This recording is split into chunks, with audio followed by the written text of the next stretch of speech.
बाजरा ना रोटला, बाजरा चूरमा, बाजरे की रोटी किंवा बाजरीची भाकरी अशा निरनिराळ्या प्रकारांमध्ये संपूर्ण भारतात बाजरी खाल्ली जाते। जगभरात बाजरी आफ्रिका आणि भारतातच पिकवली जाते व आवडीने खाल्लीही जाते।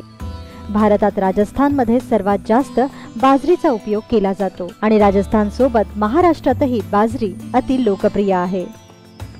तर मग आज बनवूया बाजरीची भाकरी। त्यासाठी आपल्याला लागेल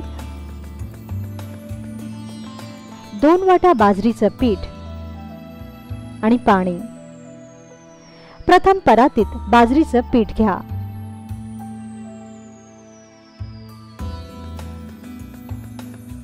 त्यामध्ये थोडं थोडं पाणी घाला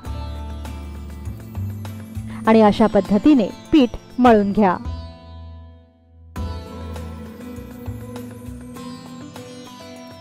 जर तुमचे बाजरीचे पीठ जुनं म्हणजे बऱ्याच दिवसांचं असेल तर तुम्ही पीठ मळताना हलकं कोमट पाणी वापरा, जेणेकरून पीठ लवकर मळणी येईल। आता अशा प्रकारे पीठ मळत रहा। लक्षात ठेवा की गव्हाची कणिक वेगळ्या पद्धतीने मळली जाते तर बाजरी किंवा ज्वारीचं पीठ पूर्णपणे वेगळ्या पद्धतीत मळलं जातं। त्यामुळे आम्ही दाखवत असलेल्या या पारंपरिक पद्धतीनेच हे पीठ मळा, कारण भाकरी तेव्हाच चांगली होईल जर तुमचं पीठ चांगलं मळलेलं असेल। बाजरीचं पीठ मळायला फक्त 5 मिनिटं लागतात। पीठ मळल्यानंतर आता थापून घेऊया याच्या भाकरी। भाकरी या थापूनच बनवल्या जातात आणि ज्या थापून बनवल्या जातात त्यालाच भाकरी म्हटलं जातं। त्यामुळे भाकरी थापूनच बनवा।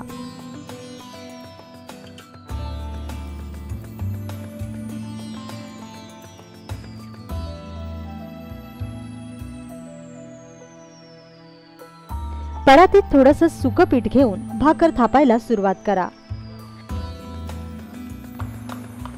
हात अगदी हलका ठेवला तर भाकर सहज थापली जाते। जर पीठ हाताला चिटकत असेल तर तुम्ही हाताला थोडंसं पाणी लावून घ्या।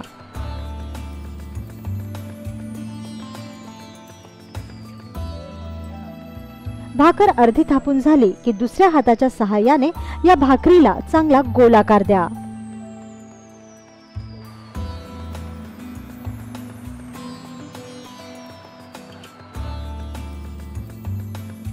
आता तवा तापवायला ठेवा। तवा तापल्यावरच अशा पद्धतीने भाकर अगदी अलगदपणे तव्यावर ठेवा। जर तुमचा तवा तापलेला नसेल तर भाकर सालचते, म्हणजे बरोबर शेकली जात नाही। आता भाकरीवरून पाण्याचा हात फिरवा। लक्षात ठेवा की भाकरीच्या एकाच साइडला आपण पाणी लावायचंय।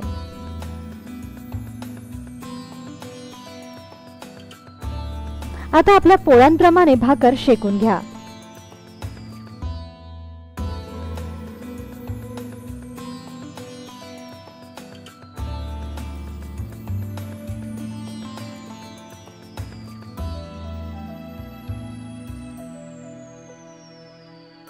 तयार झाली तुमची बाजरीची भाकर।